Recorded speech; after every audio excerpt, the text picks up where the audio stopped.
Jazz has a rich mythological tradition. It's full of tales of good and evil, struggle and triumph, of comedy and tragedy. And it's got a deep pantheon of gods and heroes, men and women who have tapped into something so beautiful, so pure with their music that they transcended mortality itself.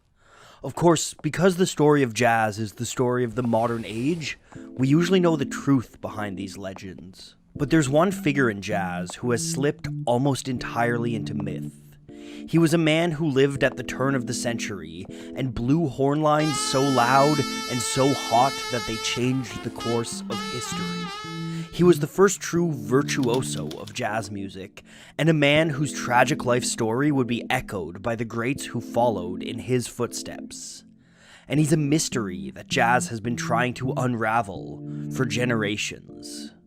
His name was Charles Buddy Bolden, but to many he was known better as King Bolden, and to some he is known simply as the man who invented jazz.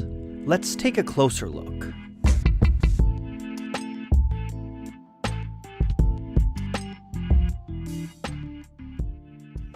As far as we know, there's only one existing photo of the man who played jazz before it was called jazz. It's a grainy piece taken by an unknown photographer at the turn of the century. In it, Buddy Bolden cradles his cornet, surrounded by the musicians who helped him shape history. And while we know what Bolden looked like, we don't really know what he sounded like. Growing up as a working-class black man in New Orleans, Bolden learned to play music by ear, so we don't have any sheets of his songs. Furthermore, Bolden's career took place at the dawn of recording technology, and it was over a decade before the original Dixieland Jazz Band cut what people consider to be the first jazz record. Bolden's trombonist, Willie Cornish, claimed that Bolden and his band did record one phonograph cylinder, but if that recording did indeed exist once, it has since been lost to time. So the best way we can get a sense of what Buddy Bolden might have sounded like is to look at the world he lived in. Buddy Bolden, like the music that he would come to define, was born in New Orleans in the late 1800s.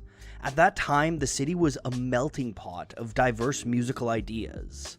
The transatlantic slave trade had brought African rhythms to the New World, where they coalesced into a number of different musical movements. Along the Mississippi, field hollers turned into the blues, and in the Caribbean, they mixed with traditional Spanish dances to become the habanera. Meanwhile, gospel songs became an essential part of black communities, and the first generation of freed slaves had turned minstrelsy into ragtime music.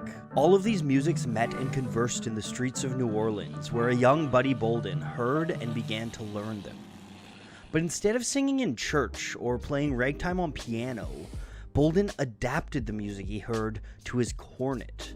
Since he had no formal training, he played by ear, making up his horn lines as he went. And Buddy Bolden played it all loud. Frankie Dewson, who played the trombone in Bolden's band, claimed that Bolden blew the loudest horn in the world. And Albert Glennie, who played bass with Bolden from time to time, remembered that Buddy's cornet was as loud as Louis Armstrong playing through a microphone a generation later. This volume, along with Bolden's penchant for improvisation, helped him stand out in the music scene. And there was one more innovation that Bolden brought, and it might be the most important of them all. A rhythm known as the Big Four. The Big Four was a modification on the most popular kind of beat at the time, the march. It took this march and jammed an African rhythm, known today as a ham bone, into the end. The result was a syncopated beat that created space in the music and let improvisers go wild. Within this framework, Bolden played traditional songs and his own original works. The most famous of these was a raunchy piece called Funky Butt, written by Willie Cornish. That song got its name from the smell of the sweaty halls where people packed in to dance to Bolden's music. And Funky Butt gives us our best shot at knowing what Buddy Bolden might have sounded like. At some point, the song took on a new name, Buddy Bolden Blues, and it was recorded by Jelly Roll Morton,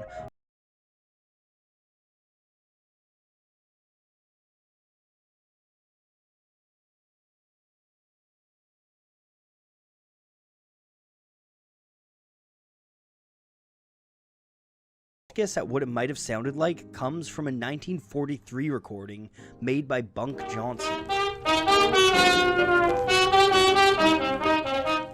Though Johnson wasn't a member of Bolden's band, he probably played alongside the King a number of times, and did his best to emulate those sounds on that recording.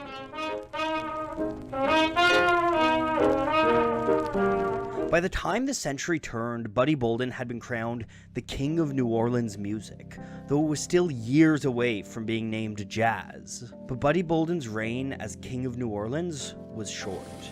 In 1907, when he was just 30 years old, Bolden suffered a psychotic episode. Soon after, he was committed into a mental institution with what we now know to be schizophrenia. Save for a brief discharge at the end of World War I, Buddy Bolden spent the rest of his life in that mental institution. Then, on November 4th, 1934, Buddy Bolden died. But while Bolden was ailing in a mental institution, the music he helped invent came to find its name. And then it spread across America and around the world. Bolden's story is as compelling as it is tragic, but it doesn't end with his death. And what interests me most about Bolden isn't really his life, or even the mystery of his sound. What I find most interesting about Buddy Bolden is the way that he has been mythologized in the century and more since he stopped playing music. Myths are at the very foundation of culture, and the culture of jazz is no exception to that. The story of Buddy Bolden serves as a kind of creation myth for the genre of jazz, and by extension, for nearly all of popular music. As with most great stories, the myth of King Bolden began as oral tradition, stories passed down by those who saw him play. One such person was Louis Armstrong. Though Armstrong was just 6 years old when Bolden was committed, he claimed that one of his earliest memories was dancing to Bolden's music as a young child. And of course, alongside the oral tradition, Bolden has been remembered musically by some of the greats in jazz history. Sidney Bechet paid tribute to his contemporary in Buddy Bolden's Stomp.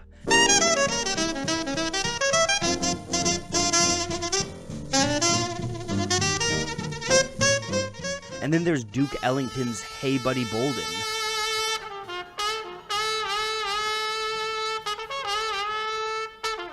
Born with a silver trumpet in his mouth. Wynton Marsalis broke out his best impression of Buddy Bolden for 1992's The Legend of Buddy Bolden.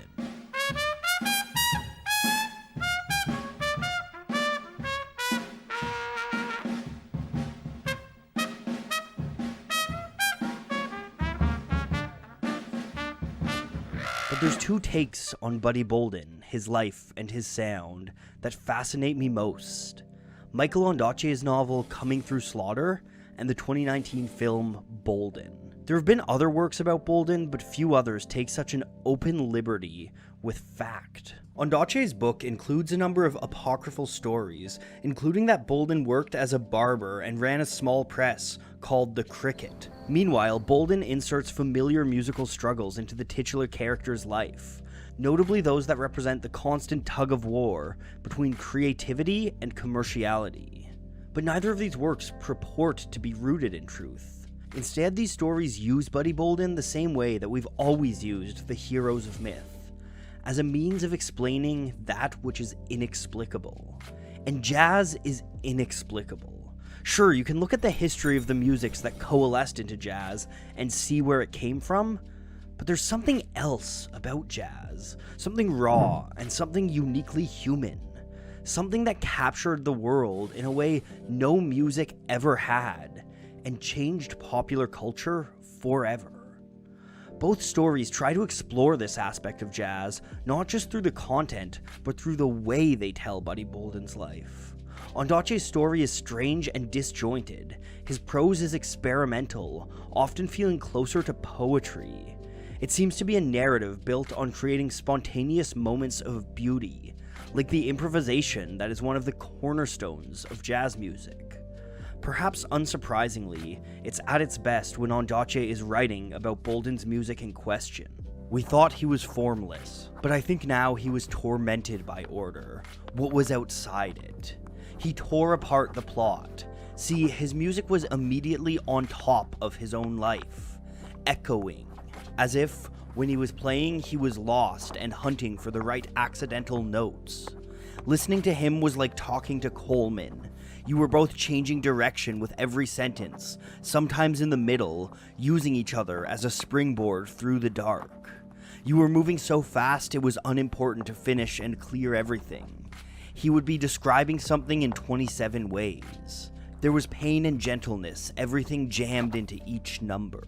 Another jazz cornerstone, syncopation, is imitated in Ondocce's prose as well. His book doesn't have the steady rhythm of story to tie you down. Instead, it leaves gaps and jumps ahead, like the syncopated rhythms that Buddy Bolden's band played. You can say the same about the Bolden movie. That film frames the entire story through the eyes of Buddy Bolden locked in a mental institution. The music of Louis Armstrong comes through the radio and gives Bolden a surreal passage into his memories. We flit back and forth from the sweaty, vibrant dance halls to the harsh realities of lower-class New Orleans. At one point, Buddy Bolden parachutes into a bandstand with a segregated audience.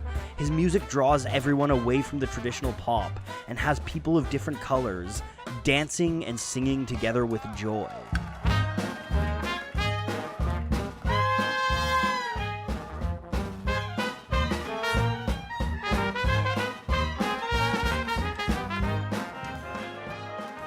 It's an easy metaphor for how jazz dropped into the music world and blew it wide open.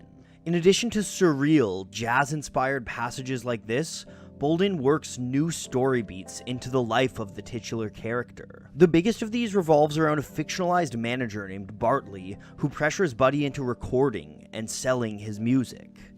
This is a conflict that has pervaded throughout jazz history. Jazz is built around improvisation, which means there's a spontaneity baked into its very DNA. When it comes to recording jazz, there's something about the electricity of watching performers work off each other that's lost. But at the same time, there's no way jazz would have flourished like it did without recording. And of course, any discussion of jazz is also intrinsically tied to race. The recording of jazz music disseminated it to a wider audience, and much of that audience was white. Generations of black musicians would thrive and become icons while playing to segregated audiences. We see this in Bolden through the performance of Louis Armstrong, who plays to a rich white audience while the black community is forced to sit outside and listen from afar. The racial dynamics of jazz are also explored through the character of Judge Perry, a rich white judge who ends up condemning Bolden to the asylum. The creation of these characters allows Bolden to explore how race ties into jazz in a way that you just couldn't if you needed to focus on the truths we know about Buddy Bolden's life. Similarly, the soundtrack doesn't seek to find Bolden's true sound, but instead to create a facsimile that can appeal to more modern audiences. Masterfully developed and performed by Wynton Marsalis, the soundtrack helps us understand not who Buddy Bolden is, but what Buddy Bolden means. Because really there was no true Buddy Bolden. Not in the way that we imagine him anyways. The fact of the matter is that no single person invented jazz. I'm sure Buddy Bolden was an innovator of the music, but there were dozens of unnamed musicians who created jazz in the dance halls and the brothels of New Orleans. But Bolden's life is representative of all these musicians, and so many jazz musicians to come. Bolden's life was one of class struggle and race struggle, one defined by a constant battle with mental illness. Bolden's myth is one that foreshadowed the jazz greats to come after him. Whether it's Charlie Parker or Bix Beiderbecke, John Coltrane or Billie Holiday, the story of jazz is the story of great musicians overcoming adversity only to face more. It's the story of race and sex in America. It's the story of the complicated relationship between art and money. And it's the story about the dangers of chasing fame and glory. The true story of Buddy Bolden is something we'll never know. Maybe someday we'll find the famed lost cylinder, or dig up some archival information and learn more about the man they called King. But in the grand scheme of things, will that really change much? I'd like to hear Buddy Bolden play just as much as the next guy, but at the same time, I've heard Buddy Bolden play. I've heard Buddy Bolden play through the fingers of Jelly Roll Morton. I've heard him play through the lips of Louis Armstrong. And I've heard him brought to life by the mind of Wynton Marsalis. I've heard Buddy Bolden play in the vast ripples of music that spread ever outwards from New Orleans and spread even further to this day. I don't need to hear Buddy Bolden's music because I've heard his story 1,000 times. Because the story of Buddy Bolden is the story of jazz.